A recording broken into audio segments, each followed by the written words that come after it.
Up to 60 empty houses due to be bulldozed for new roads or state housing redevelopments will now house homeless families over winter. The Monte Cecilia Housing Trust has leased the properties in Pakuranga and Mount Roskill from both Auckland Transport and Housing New Zealand in a new multi-agency initiative. Eva Corlett spoke to a family who've just moved in to a Pakuranga house. The woman, who RNZ will call Lani, moved to the 3-bedroom brick and tile house with her husband and their 4 children aged between 7 and 18 just over a week ago.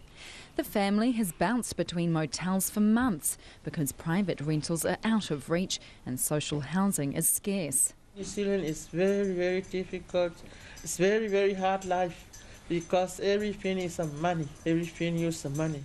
I went to the Monte Cecilian and talked to them about I need help, and they helped me. The rooms are still sparsely furnished, a dining table with 6 chairs, beds in each room, a fridge in the kitchen. There's a large leafy back garden where a pukeko is roaming about and a garage near the street housing a few boots and jackets. But it's the closest thing they've had to a home in months. In a motel, I stay at one room. If I was sick, all the people of my family will be sick.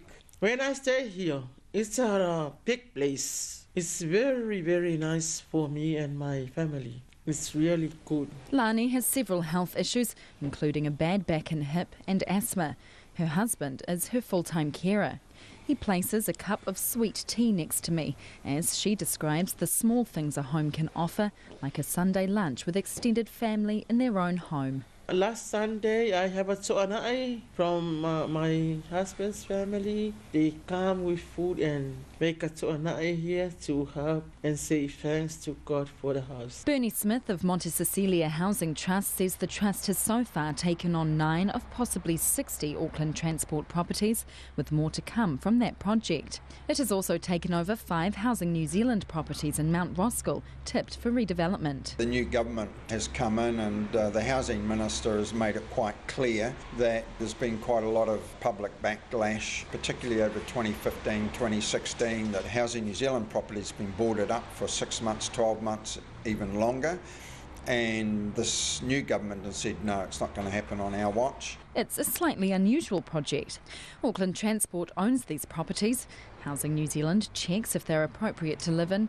Monte Cecilia houses the families and furnishes the properties, and the government pays for it. Mr Smith says that the government is walking the talk, but some concerns remain. There's no social housing out the other side. There's no affordable rental. So the government, in my opinion, is hell-bent on building Kiwi build first homeowners. We need thousands of social housing and affordable rentals. Otherwise, we're going to be in the same situation for the next 4 or 5 years. Bernie Smith says it's a rolling project where houses will become available over the next few months as others are demolished. Auckland Transport bought the houses so it could bowl them to make way for the Eastern Busway.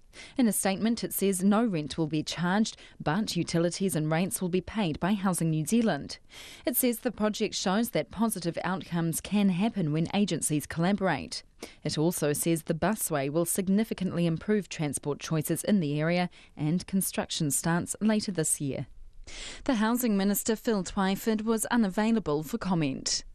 I tamaki makaurau mo te hōtaka o te ahiahi nei, ko Eva Corlett, tēnei.